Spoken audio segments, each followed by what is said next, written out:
पतवा डोले पतैया डोले मोरा मन मा डोले गुरुजी। पतवा डोले पतैया डोले मोरा मन मा डोले गुरुजी।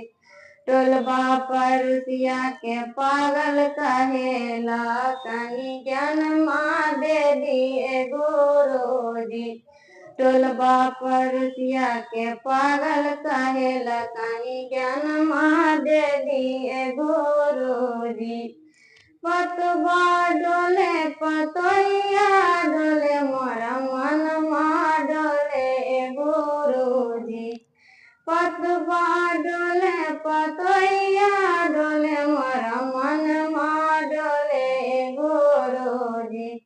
टोलबा परुसिया के पागल कहे